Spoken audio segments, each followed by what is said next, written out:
Seja bem-vindo ao EBDrops, o podcast do Capacitar, que é o Centro de Estudos Bíblicos da Igreja Batista de Vila Euro. Eu sou o Lucas e hoje é um episódio duplamente especial. A gente vai falar da Páscoa, da morte e da ressurreição do nosso rei. Aqueles que me conhecem aqui da Igreja de Vila Euro sabem o quanto que eu amo a Páscoa, e também é o nosso episódio de 1 ano. E para comemorar, a gente tem dois caras que são a segunda vez, os dois, inclusive, convidados pela segunda vez aqui no EBDrops. São duas pessoas que são grandes referências para mim, dois pastores que eu admiro, homens de Deus. E o primeiro deles, Zé Bruno, pastor da Casa da Rocha, guitarrista, vocalista, letrista, cambista, palmeirista, tenista. Esse cara é um monte de coisa. E Zé Bruno, obrigado, cara, pela sua participação aqui com a gente. É isso aí, valeu, Lucas. Prazer. A apresentação é bem essa mesmo, viu? Tem um pouco de cadaísta, skatista. Eu só não sou esquerdista nem direitista. Nem direitista, é. Uma das duas. Eu sou do reino, eu sou reinista. Exatamente. Prazer estar com vocês aí de novo, para você. Um abraço para você, para o Renato. Muito legal a gente estar junto. Valeu, Zé. E o outro é o Renato Marinoni, também pastor da IB Metrô, a igreja que nunca se encontrou. Aí, ó, é um slogan para vocês usarem. Igreja fundada, plantada em meio à pandemia, e também aí uma das grandes referências que a gente tem em termos de teologia bíblica da adoração no Brasil. Foi meu professor, é um grande amigo aí. Valeu, Renato, pela presença, cara. Valeu, Lucas, privilégio meu estar aqui com vocês, pessoal querido da Igreja Batista da Vila Euro. O Zé, sempre muito bom ouvi-lo e bater esse papo, então tamo junto. Obrigado e vamos lá. Valeu, gente. Bom, e a gente está aqui para falar a respeito dos capítulos 15 e 16 do Evangelho de Marcos. Não necessariamente, né, mas como referências. A gente vem nessa série O Filho trabalhando todo o Evangelho de Marcos. E aí a gente chegou agora no momento final, o grande ápice de toda a história, não só da história de Marcos, mas de toda a história da humanidade, né? O capítulo 15 de Marcos, ele começa já com o momento do julgamento de Jesus, que é um negócio muito louco se a gente for parar para ver, porque é aquele que vai estar no trono julgando todas as coisas no momento final da existência, sendo julgado, subjulgado de forma completamente arbitrária em três momentos ali diferentes. Então já começa com esse paralelo muito grande, né, do grande juiz sendo julgado. E aí a gente vai para o momento da cruz. O Evangelho de Marcos, ele não é aquele evangelho que dá tantos detalhes e, principalmente assim, ele não é dos evangelhos mais sanguinários quando fala a respeito da cruz. Mas uma pergunta que sempre surge, eu queria ouvir um pouquinho do Zé sobre isso, e Renato também aí totalmente livre para participar. Zé, afinal de contas, por que Jesus teve que morrer? Por que a gente precisou chegar nesse momento da existência em que o Filho de Deus precisa ser julgado e padecer numa cruz? Bom, aliás, foi a minha pregação de domingo agora, domingo passado, né? Nossa série aqui foi a última semana. O Cordeiro de Deus é crucificado desde a fundação do mundo. A crucificação é um evento histórico, mas a cruz de Cristo ela é antes da crucificação. O Deus eterno que cria o tempo, na verdade, ele foi julgado no Éden. Porque no Éden o homem julgou e escolheu ser Deus de si próprio. Deus de si próprio escolhendo por si só o que é o bem e o que é o mal na ausência de Deus. Então esse julgamento, os injustos julgando o justo juiz, já aconteceu no Éden, e isso é morte, porque a separação do homem de Deus é a separação do homem da vida, porque todo ser e toda existência existe a partir daquele que é antes da existência e que é a razão da existência. E quando Deus cria o homem, ele cria o homem já na perspectiva da queda, né? O homem vai se separar de Deus. Não é um plano B, né? Não, tudo bem. Então, Cristo é crucificado na eternidade. Deus é um sacrifício, porque Deus é amor. O evento histórico visível na plenitude dos tempos, para que o homem enxergue o amor de Deus, eu sempre brinco e digo assim para a galera, se Jesus passasse aqui, ou naquela época, quando Jesus conviveu, Deus conviveu entre os homens, era para todo ser humano olhar para ele e falar, meu, tem alguma coisa errada com a gente. Se ele é o Filho de Deus, e ele é mesmo, como João descreveu, o verbo que se fez carne, que já estava com Deus, se ele é um ser humano que a gente não consegue ser. Ele tem um amor que a gente não tem, ele tem uma justiça que a gente não tem, ele tem uma paz que a gente não tem. Tem alguma coisa errada conosco.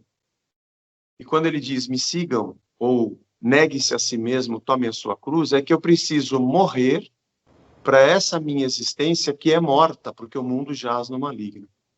Então, na verdade, o sacrifício da crucificação e aquele momento histórico, não sei se a resposta é ele tinha que acontecer, ele é. O Deus que cria, a cruz é o começo. Ela apareceu no meio da história para que a gente entendesse que ela é o começo, que nós partimos da cruz. A criação é cruciforme.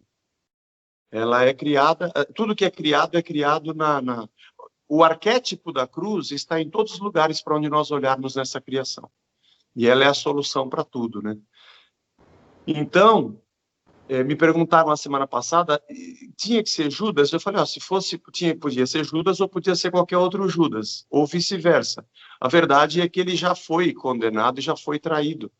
Aquilo é histórico para que a gente possa olhar e nos enxergarmos em Judas, nos enxergarmos em Pedro, nos enxergarmos em Simão Cirineu e nos enxergarmos na cruz para dizer, eu estou morto e crucificado com Cristo. Então, acho que essa é uma explicação bem um pouco mais teológica, né? Mas aquele momento ele aconteceria. Jesus, ele já aconteceu desde a eternidade, né? Ô Lucas, eu gosto muito desse jeito que o Zé coloca as coisas, porque assim, a gente às vezes ouve da cruz de Cristo de uma forma, uma perspectiva muito legal e muito moralista, né? Eu tenho sido muito influenciado nos últimos anos pelo N.T. Wright. Eu acho que o Wright é o teólogo, embora tenha outros autores, outros pregadores que eu ouço, mas inclusive o Zé, por sinal, Tim Keller e outros que eu ouço muito, mas assim, de perspectiva teológica fundamental para você estruturar, acho que o Wright mexeu com a minha cabeça mais do que outros na atualidade. E o Wright, ele fala de uma coisa que é uma crítica à tradição reformada, que a gente vai muito numa perspectiva legal, o famoso pacto de obras, né?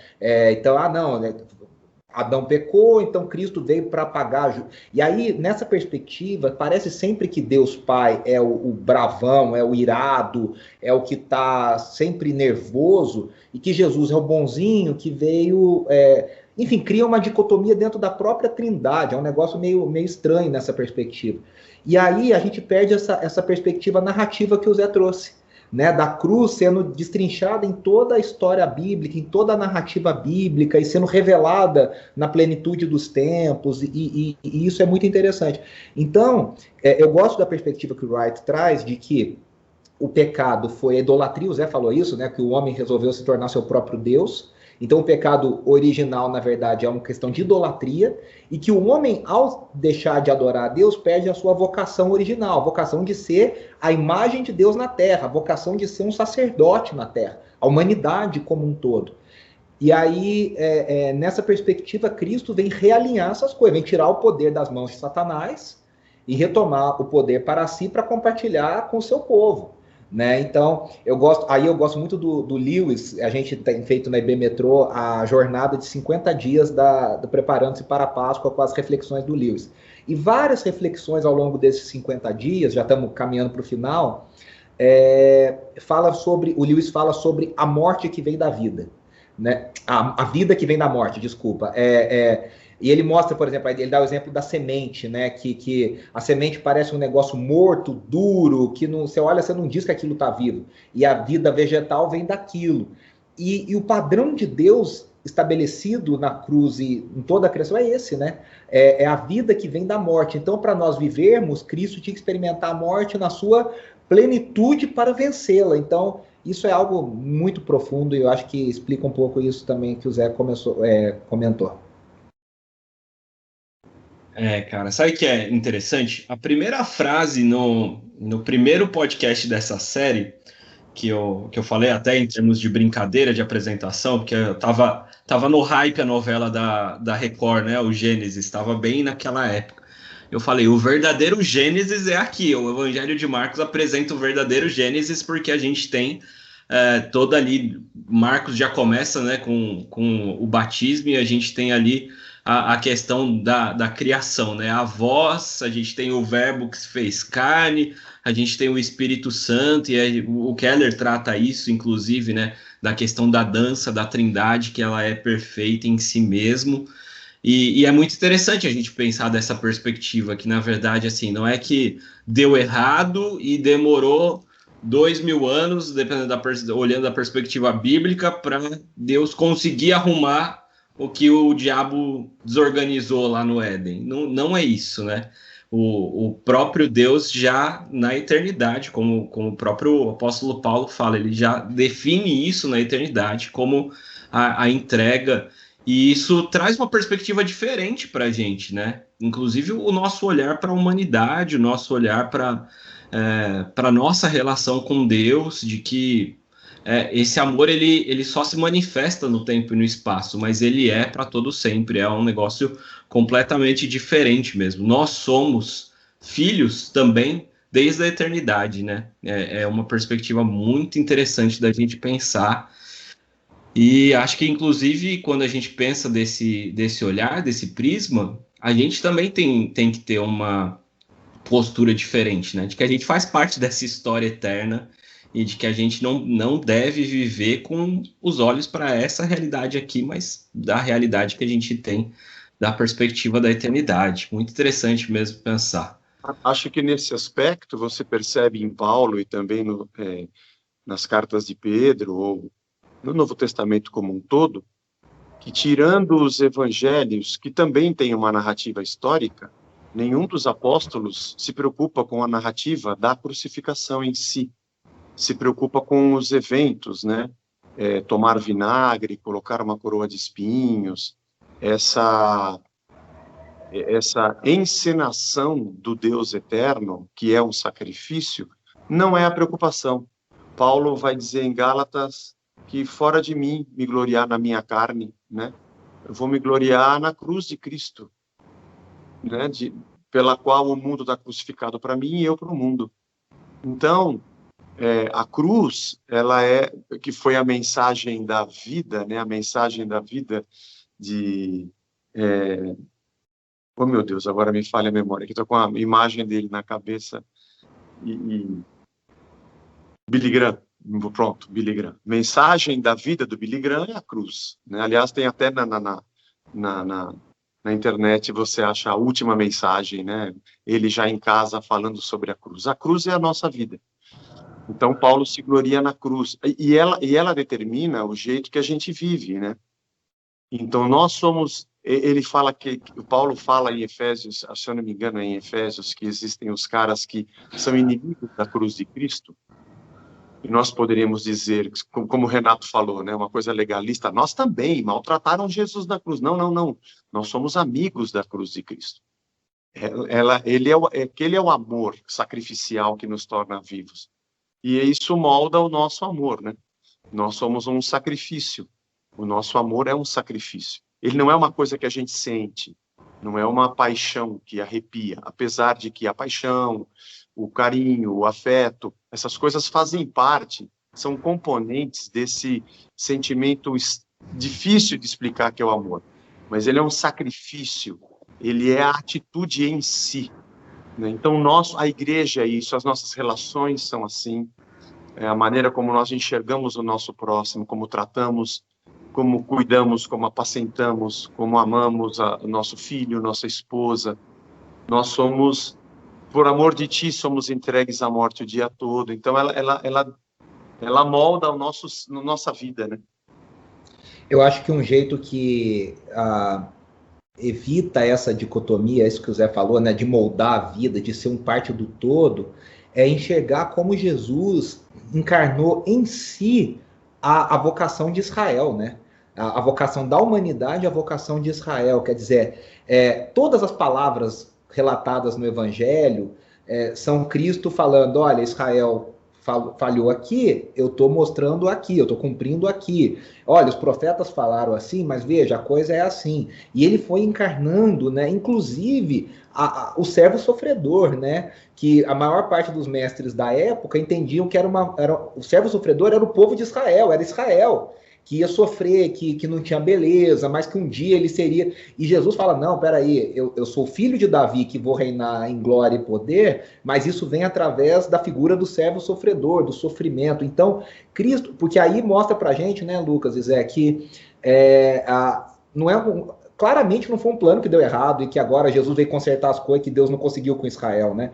Tem até aquela famosa heresia da história da igreja, recentemente, até aqui em São Paulo, nos anos 80, o Zé sabe disso, ensinaram isso, que para tentar explicar isso, né? Não, olha, o Deus do Antigo Testamento era Satanás disfarçado, tentando enganar o povo de Israel, e Jesus veio para desmistificar esse erro e mostrar qual era o caminho verdadeiro. Não.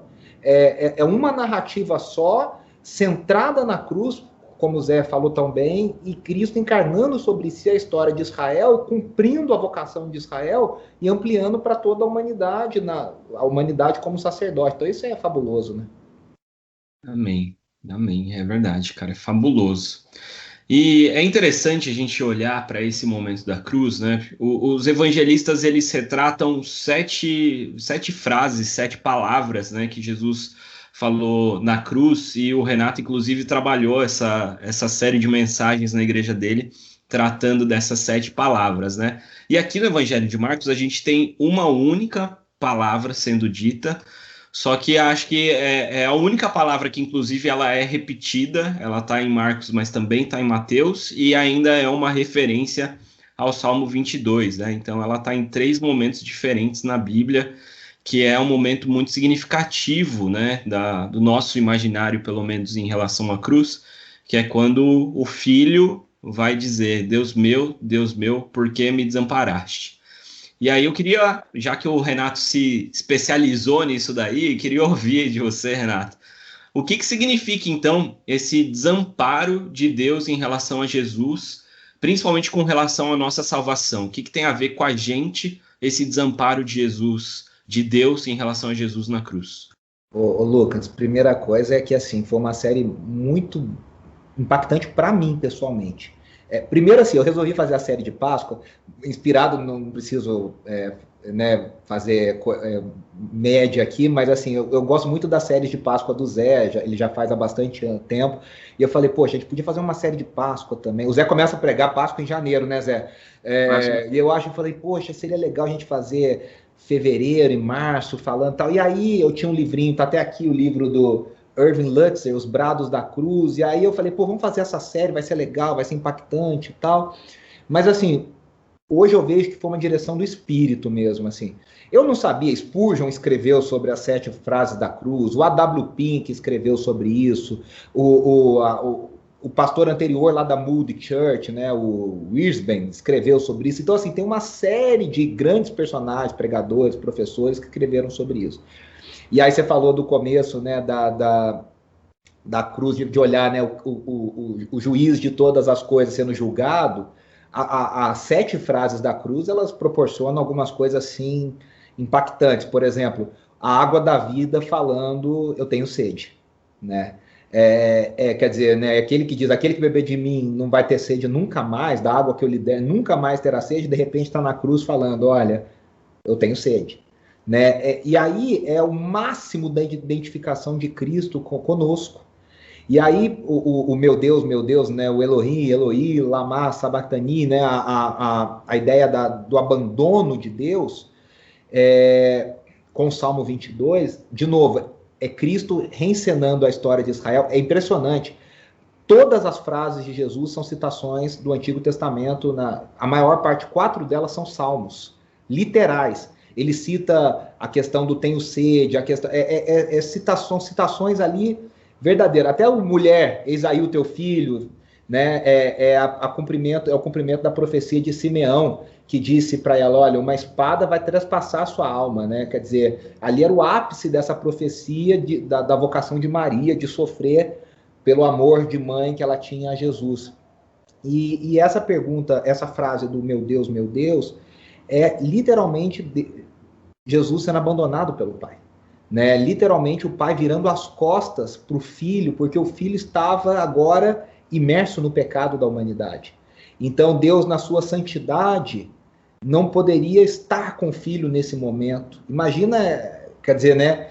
A Trindade eterna e um relacionamento pleno e perfeito. E naquele momento, Jesus foi abandonado pelo Pai. Inclusive, os comentaristas falam que a única frase que ele não chama Deus de Pai, né? Ele fala, meu Deus, meu Deus. Todas as outras ele fala, Pai, em tuas mãos entrego o meu espírito. Pai, quer dizer, naquele momento ele não experimentava esse relacionamento de pai e filho. Ele estava literalmente, verdadeiramente abandonado. Eu vou passar para o Zé, mas eu acho que isso já para mim é muito, muito impactante. Assim. Se eu não me engano, 19 orações que a Bíblia... 19 ou 29? E agora 19 para 29 é um erro bem, bem grande, né? Percentualmente. A oração das 19 ou das 29, que ele não chama o Deus de Pai, é Eloi, Eloi, lama sabachthani. Também pensando que todos nós, em algum momento da vida, pensamos isso, né? Pô, Senhor, o Senhor não está comigo, o Senhor não... Davi escreveu isso no Salmo, né? Davi foi um cara que, por muitos momentos, se sentiu assim, né? Perseguido por Saul. E acho que é Jesus dizendo, nenhum de vocês sabe o que é isso. O único no cosmos que pode dizer, Deus não vai me ouvir agora, sou eu, agora. Né? O único. Eu sou o único e o primeiro que posso dizer, Deus... E há muitos anos, eu me lembro, eu preguei sobre esse texto, aí eu estava ainda na outra encarnação, ainda, quando eu preguei esse texto. Essa eu nunca tinha visto você usar, cara. Quem tem ouvido para ouvir, que ouça. Na outra encarnação eu usei esse texto. E eu pensei, eu sou meio teatral nas coisas que eu penso e faço, né? Como se Jesus orando e dizendo, Pai, passa de mim esse cálice, né? E tipo, os anjos já colocando as mochilas e se preparando, tipo, ele vai dar ordem aos anjos ao seu respeito, para que ele não tropece em alguma pedra, né? E Deus olha para os anjos e fala, não, dessa vez não. Aí ele está na cruz, dizendo, Deus meu, e os anjos, agora a gente vai? Não, agora não. Agora não, dessa vez não. Mas teve a tempestade, o Senhor interferiu, teve o filho da viúva que estava morto, o Lázaro, então, mas agora não. Mas agora é para ele mesmo, ele está pedindo por ele mesmo. Ele está pedindo, agora ele vai mostrar para a humanidade o que é colher desse fruto. Aquela imagem de que no Éden, Deus disse para o homem, se você comer, você morre. E ele escolheu comer. Mas no Getsemane, Deus falou para ele, se você comer, você... Aliás, Deus falou para o homem no Éden, se você me desobedecer, você morre. E o homem preferiu desobedecer. E no Getsemane, no outro jardim, Deus diz ao homem, se você me obedecer, você morre. E Jesus disse, eu vou obedecer. Não fugiu do pau, né? Não fugiu da cruz. É aquele que escolhe... O homem não sabe o que é escolher não Deus, ficar sem Deus, colher do fruto e ficar sem Deus. Jesus sabe. Porque a graça já estava lá para manter o homem vivo, porque nele tudo subsiste, Colossenses 1. Ainda que pecadores, esse mundo ainda gira, porque tem graça sustentando, mas o Filho de Deus morrer, esse é o cataclisma, a origem da vida morre. Por isso a ressurreição é uma coisa tão sensacional, poderosa, né, que a gente vai celebrar no próximo domingo, né? Então, ninguém pode dizer, ele pode. Mas ele é a razão da nossa vida. Zé, eu preparando essa mensagem, eu resolvi terminá-la, até abri meu esboço aqui, com uma citação do A.W. Pink, que ele escreveu, olha que coisa linda, ele escreveu comentando, né, o brado de dor, de abandono, ele diz: eis aqui um brado de desolação, possa você nunca ecoá-lo. Eis aqui um brado de separação, possa você jamais experimentá-lo. Eis aqui um brado de expiação, possa você apropriar-se de suas virtudes salvíficas. Eu achei isso muito lindo, cara. É isso, Jesus experimentou. Isso é bem Keller, né, gente? O Keller faz isso. Ele fala, olha, o salmista estava falando aqui, mas na verdade, o salmista não sabia o que era isso na plenitude. Jesus sabe o que é na plenitude. Ele experimentou para que a gente não experimentasse, né? E isso é maravilhoso. Isso é poder de Deus mesmo para a nossa vida. E só fazendo um comentário com aquilo que o Renato falou ali no começo com relação à questão legalista, a gente tem muito aquela coisa de que até pecadores na mão de um Deus irado, né? Então aqui é o Jesus levando todos os nossos pecados, então Deus deveria estar extremamente irado com ele e Deus Pai vira o rosto e, cara, não é isso, né? Assim, eu entendo, eu tento entender, Lucas, meus amigos reformados, queridos, eu me considero um reformado meio que rebelde em algumas coisas e tal. Eu sou um puxadinho. O meu não é uma reforma, eu sou um puxadinho. É isso aí. Mas é isso, assim, eu tento entender que é o seguinte, eles tentam explicar o seguinte, que na concepção popular, tem a ideia de que Jesus fez isso para pagar para o diabo. E eles estão dizendo, olha, não era, a ofensa era contra Deus, a ofensa era contra o Pai. Eu entendo esse lado, só que eu acho que a coisa passou um pouco do ponto e cria essa imagem de um Deus bravo, de um Deus Pai cruel, que vai castigar o seu filho, porque para ele importa mais castigar do que amar, quer dizer, e aí distorce a perspectiva bíblica toda de um Deus que olha para Abraão sacrificando Isaac e fala, olha, você não precisa sacrificar o seu filho, porque eu mesmo vou sacrificar o meu, né, em seu lugar. Então, é um ato de amor, é um ato de total altruísmo, abnegação. Para Deus isso nem se aplica, né, falar abnegação para Deus, altruísmo. Deus é totalmente altruísta, Deus é totalmente abnegado, mas assim, é um ato de amor, e a gente acaba transformando num ato de ira, né, é isso que me confunde a cabeça. E é esse o ponto, cara. A antítese, ela não tá só em Cristo. A antítese, a gente tem o filho na cruz, sendo abandonado e falando, Deus meu, por que me abandonaste? Mas a gente tem o Deus que é todo amor, o Deus que é a fonte de todo amor, abandonando o seu próprio filho.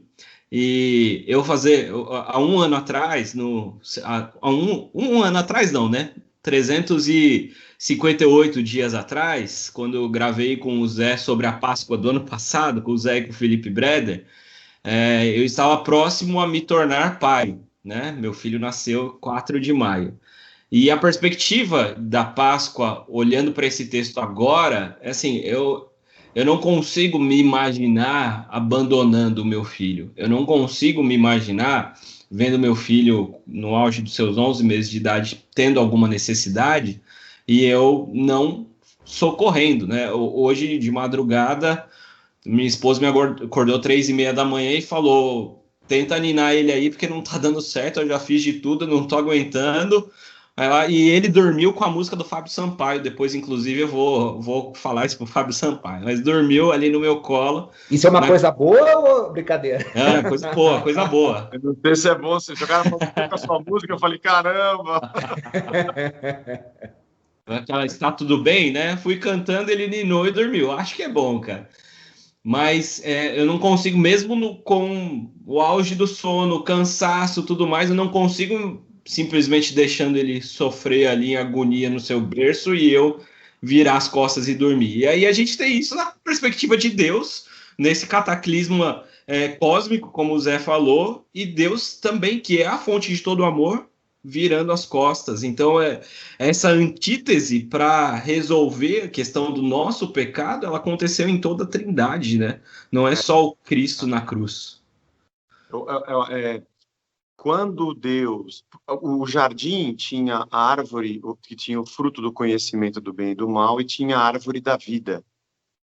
E quando o homem peca, Deus diz, ele não pode continuar aqui, porque se ele comer da árvore da vida, né, o mal vai ser eterno. Então ele é banido. Eu acho que ali tem um primeiro sinal do Deus que diz, não dá para você continuar aqui. Mas Paulo diz que Jesus é a imagem do Deus invisível, o primogênito de toda a criação. Então, ele que é o primogênito, porque a partir dele, ele é o arquétipo para todo ser humano, Adão é a imagem de Cristo, não é Cristo. Apesar de Jesus ter nascido da barriga da Maria, ele é antes da Maria. É Adão que é a imagem de Cristo, não Cristo que é a imagem de Adão. Então, Jesus, que é a própria árvore da vida, vê o Adão se descolando dali e ser banido do paraíso. Mas ele não foi o verdadeiro abandonado. E parece que a árvore da vida sai da posição de primeiro para se tornar como um descendente do homem e levar sobre si esse verdadeiro abandono e dizer, eu me coloco fora do Éden para que você possa voltar para ele, né? Porque somente a árvore da vida poderia entrar nessa seara da morte para dizer, para ser a videira verdadeira. Ele se planta, e essa é uma imagem bonita também, porque a cruz não era feita como uma tábua que a gente tem bonitinha, fazendo... A cruz era uma árvore morta. A árvore da vida é crucificada numa árvore morta. E Deus planta essa árvore. Deus planta Jesus na terra, que é morta, uma terra morta em delitos e pecados, para que ele floresça e todo aquele que é ligado à videira passa a ter vida, e vida em abundância, e frutifica aos olhos de uma geração morta depois do pecado. Só a vida poderia ser colocada numa árvore morta, porque ele era uma videira viva. Eu preguei sobre a videira o ano passado, uma série chamada Videira. E eu fui numa vinícola aqui em Vinhedo, é muito legal você ir numa vinícola. Então, são muitas hastes de madeira que formam uma treliça, e a treliça é um pedaço de madeira, é uma árvore que não tem mais vida, é uma madeira morta que serve para a gente. E eu falei sobre isso, que a videira é um ramo vivo que é colocado numa árvore que está morta. Então, a árvore da vida foi presa sobre a árvore morta. E a árvore morta, a videira morta, ela é citada por Ezequiel. Israel deu uvas bravas, né? Ela era para ser uma videira, mas ela não foi. Então é como se Jesus dissesse, Israel não é a videira verdadeira. Ela morreu. A verdadeira videira sou eu, crucificado sobre aquela que está morta. E se vocês se ligarem a mim, vocês vão ter vida. Gente, isso é um negócio muito lindo, muito magnífico. Ô Zé, isso e ali... acaba com a religião, né? Não, e ali é o início dessa nova criação, né? Sim. Cristo, você falou que ele é a primazia da criação, e ele é o primeiro da nova criação. Ele é o primeiro que já começou e está falando, agora vocês... Eu gosto de uma imagem do Lewis, que ele diz assim, Cristo já está vivendo o final da primavera, o início do verão, e nós ainda estamos no outono passando para o inverno, mas ele já está lá, ó, ele já começou, ele já trouxe a nova criação, ele abriu essa nova criação, esse novo mundo, né? É aquela coisa, né? O que Paulo anuncia, ó, o mundo agora já tem um novo Senhor.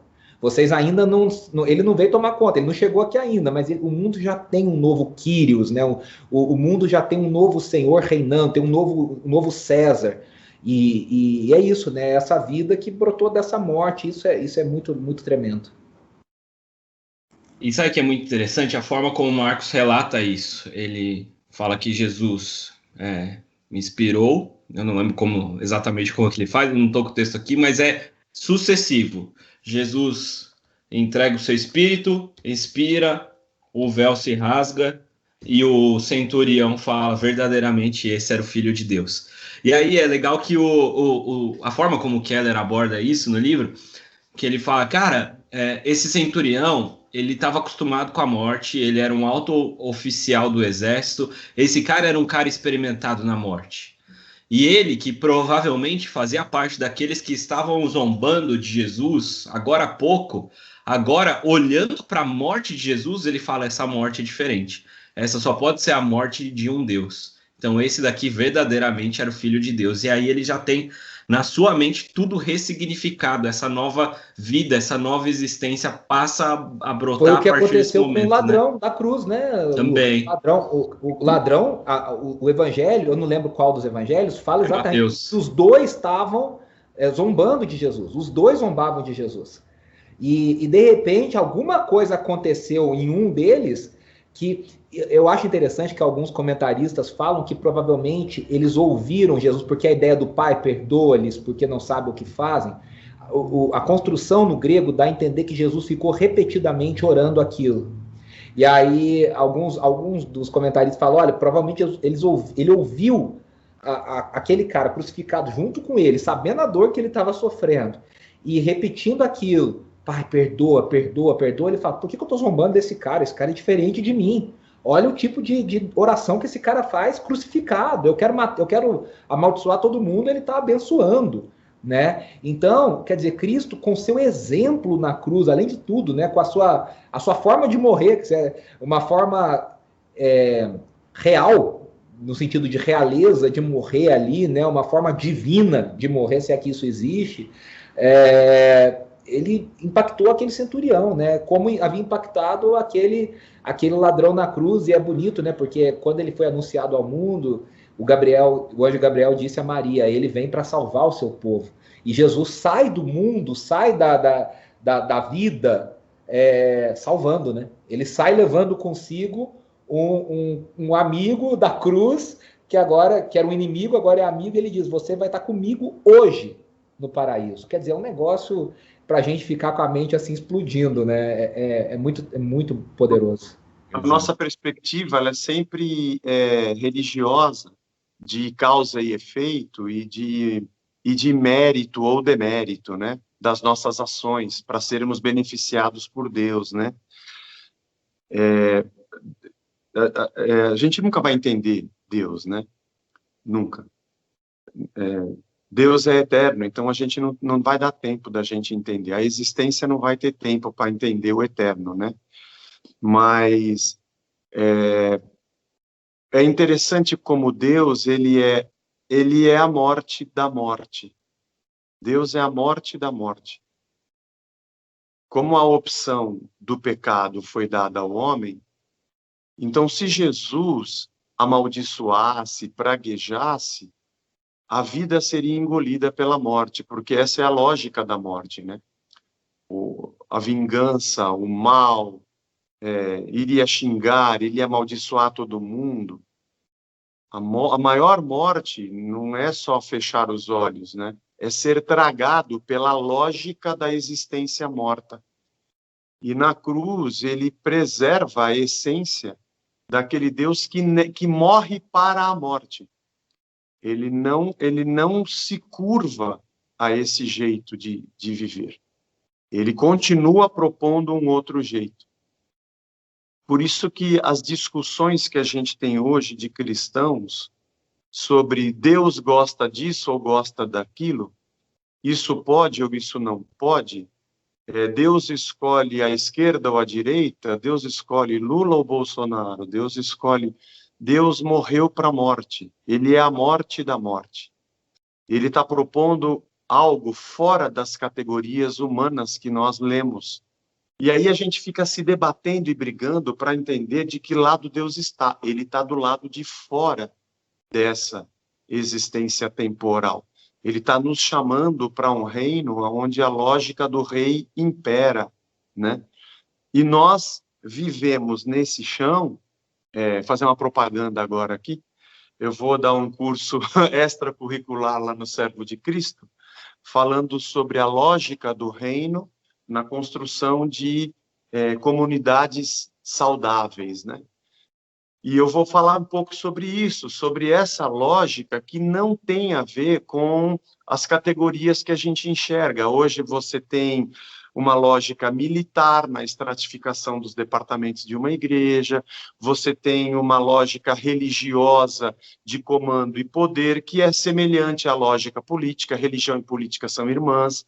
Você tem a lógica do coaching, você tem a lógica das empresas, do empreendedorismo, a lógica das iniciativas privadas, mas a lógica da igreja é a lógica do reino.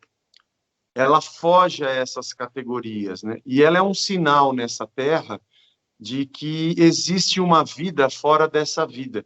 Ela grita para esse mundo, né? Se ela tentar se acomodar a uma dessas lógicas, ela está dizendo sim para a morte. Ela precisa continuar negando isso. E é o que Cristo fez, né? Deus é a morte da morte.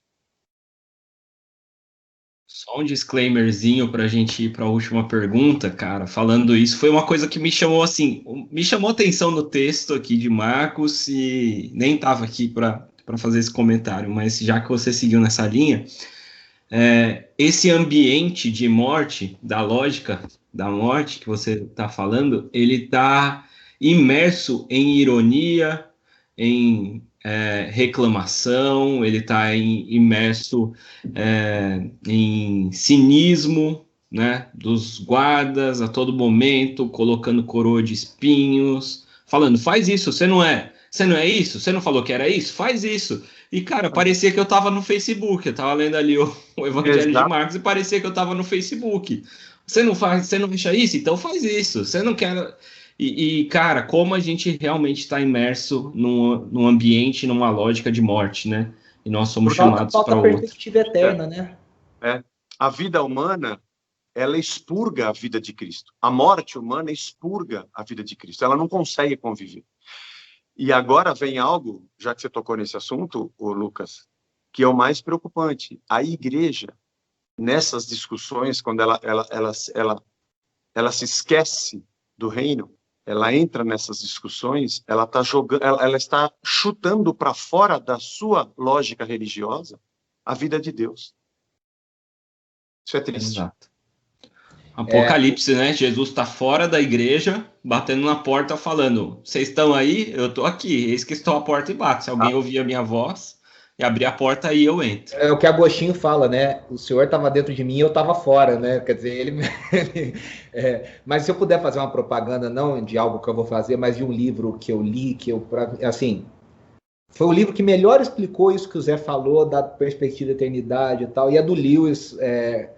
É uma história que ele escreve, pequena até, chamado Grande Divórcio, que é um ônibus que sai do inferno e vai para o paraíso, e aí eles lá vão fazer um tour no paraíso, e assim, tem umas sacadas absurdas do livro para mostrar como que essa realidade eterna é a realidade, nós somos apenas um espelho dessa realidade.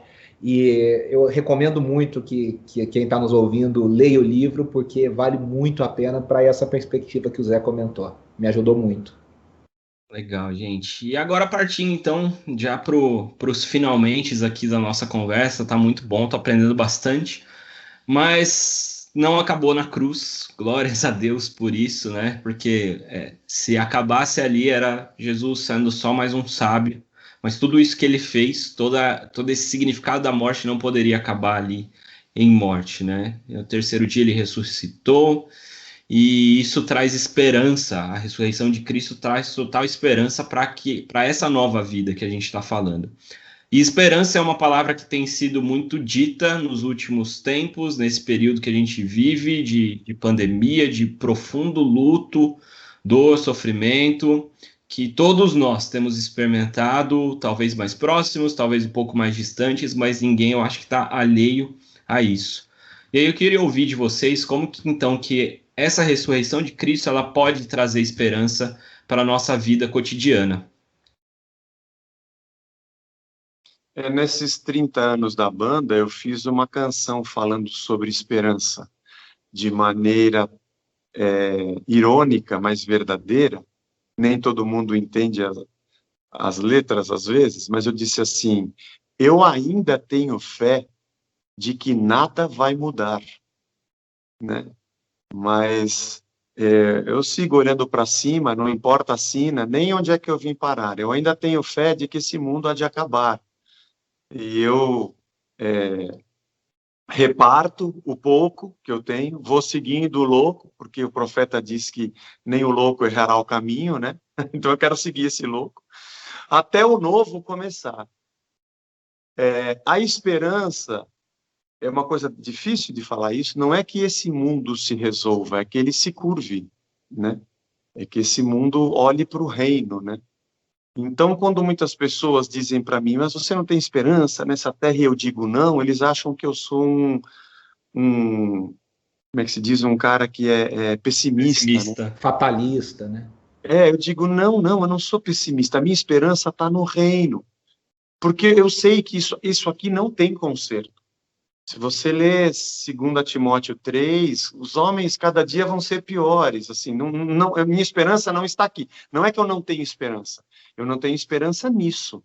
Agora, quando eu olho para o reino, quando eu vejo as ações do reino, quando eu vejo aqueles que repartem, quando eu vejo o amor de Deus, os sinais do reino nessa terra, quando eu vejo a graça de Deus se manifestando, que aponta para o reino eterno, aqui eu digo, aqui está a minha esperança.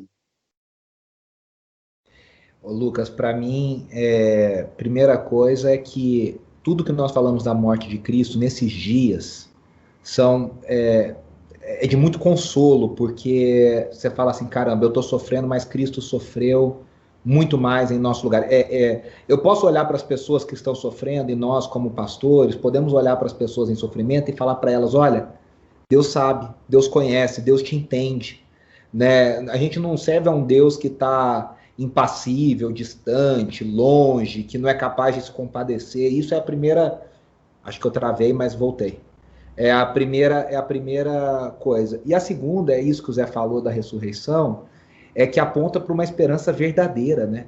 Quando você entende corretamente a ressurreição de Cristo, caramba, essa é a verdadeira esperança, e essa esperança é muito melhor do que qualquer esperança da teologia do coaching, do que da teologia dispensacionalista, de que arrebatamento, que a gente tem que ser arrebatado. É uma esperança tão mais completa, tão mais profunda, tão mais séria. Eu falo isso por mim, né? Eu cresci com algumas visões que hoje eu julgo erradas sobre a ressurreição e o final dos tempos e a volta de Cristo.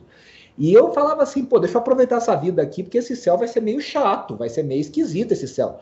Eu não aguento um culto de 2 horas e falam para mim que no céu o culto não vai acabar. Eu era criança, eu ficava maluco com isso. Eu queria chorar, né?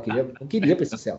E aí, quando você entende que Cristo, a ressurreição de Cristo é o primeiro sinal dessa nova criação e que ela é, como diz Paulo em Coríntios, né, 1 Coríntios 15, a certeza que nós temos de que o novo mundo virá, de que esse mundo se curvará, como o Zé disse, caramba, isso é poderoso e eu acho que é isso que move o nosso coração.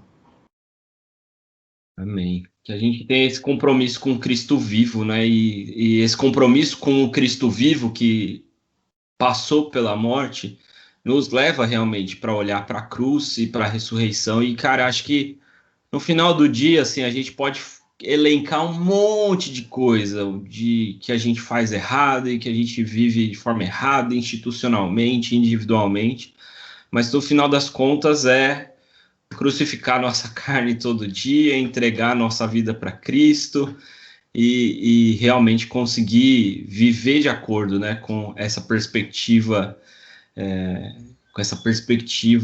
da ressurreição. Eu tenho pensado muito nesses últimos dias, lendo o Evangelho de Marcos, como que tem sido as minhas orações, tem sido o meu farol, sabe? Quando eu percebo muito que eu tô orando muito para as minhas coisas, eu falei, cara, isso aqui não é oração de um morto. Se Jesus falou que eu tenho, o apóstolo Paulo vai falar, né, que estou crucificado com Cristo e agora eu já não vivo, mas Cristo que vive em mim. Então, cara, eu tenho que parar um pouquinho de pedir para tanta coisa para mim e começar a olhar com os olhos do próprio Cristo, ressurreto, que está de verdade, um homem vivo com um corpo glorificado no trono do universo, que não mandou a pandemia porque ele está virado de novo, que não mandou a pandemia para fazer juízo, ele vai fazer juízo no momento certo, mas esse Deus que olha para o nosso sofrimento, para a nossa dor, se identifica com ela e fala, cara, tudo isso que vocês estão passando, eu passei também, eu passei muito mais, porque eu fui desamparado pelo Pai. O Pai deixou de me amar por alguns minutos, mas isso não durou a eternidade toda. A nossa morte iria durar essa eternidade toda, mas a de Cristo Jesus durou ali 3 dias e agora ele ressuscitou e vivo está. Glória a Deus por isso. Caras, muito obrigado pela participação de vocês, por esse tempo. Aprendi muito, como sempre, né? Aprendo muito com vocês. É muito legal ter esse canal aberto aí. Espero que vocês tenham uma boa Páscoa. Ano passado, o Zé Parabéns pediu... pelo programa, hein, Lucas? Parabéns Valeu, pelo cara. ano. Deus abençoe Verdade. você, todo mundo que está produzindo. Olha, eu tenho um podcast, o Zé faz aí os vídeos do isolamento, né? E não é fácil manter. Parabéns, viu? Deus abençoe você, a igreja, todo mundo da equipe aí. Um ano ininterrupto. Desculpa, Parabéns Zé. pelo tema, porque eu participo de muitas lives. Aliás, eu estou parando de participar, né? E às vezes eu participo de algumas, eu falo, puxa vida, né? A gente está gastando um tempo aqui legal, né? Podia ter um assunto mais legal, né? Do que perguntar, há quanto tempo você toca guitarra? E corta para perguntas, né? Tudo bem. Coisas que já estão ditas por aí, né, Zé? Mas faz parte, né? Tudo bem. Mas parabéns pelo tema propício, né? Parabéns pelo programa. E obrigado. Ô, Lucas, eu tenho que achar um tema legal, depois você me ajuda, porque o Zé não aceitou gravar comigo no hashtag Adoração. Eu gravei com o Mito e com o Jorge, que ele falou, pô, não quero falar da história do resgate, movimento golpe, não quero falar disso não. Você me ajuda a achar um tema legal para o Zé participar comigo também. Ô Zé, a vinheta do hashtag Adoração é a música do resgate, cara. Pô, dá essa moral pros caras. Já começou Começa... mal. Já começou mal, por isso que eu não participo. Valeu, gente. Deus abençoe vocês. Tenham aí uma boa semana, um bom tempo de Páscoa. E que Deus guarde, né? E se cuidem, né? Que Deus guarde, mas que vocês se cuidem também aí nesses tempos tão difíceis. Valeu, gente. Um abraço. Até mais. Tchau, tchau.